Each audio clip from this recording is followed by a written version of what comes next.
I'm a psychiatrist, and today I want us to try and build some perspective around two terms: limitations versus being incapacitated. The two seem very similar.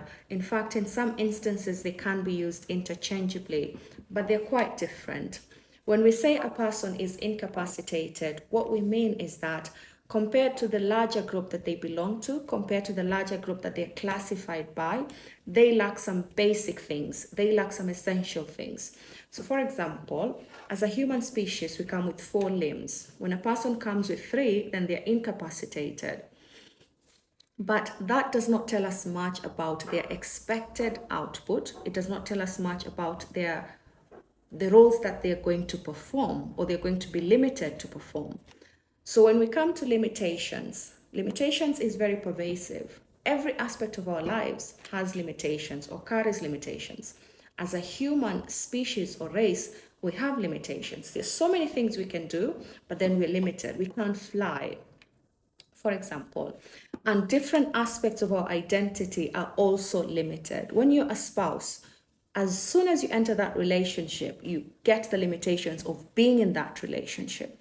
When you're a mother-in-law, when you're a teacher, when you're a lawyer, when you're a psychiatrist, when you're a doctor, when you're a CEO, all of these positions, all of these roles, all of these aspects of our identity come with limitations.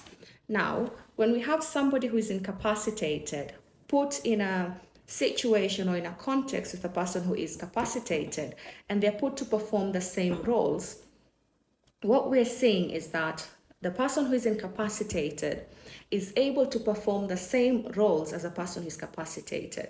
Self-care is the same. In fact, a person who is incapacitated does it better. And not just that, but a person who is incapacitated goes to the limitations and starts to push them and realizes that they can actually move. So they break boundaries to achieve more success. This is a person who is incapacitated. And you realize that they're not limited, but they're incapacitated. They go on to break boundaries to achieve lots and lots and lots of accomplishments. So the point for me here as a psychiatrist is, when you find yourself in a situation where you feel stagnated, frustrated, stuck, you can't move, you really want to ask yourself, do you have an incapacity that is not enabling you to move, or do you exist in an environment that has stringent limitations?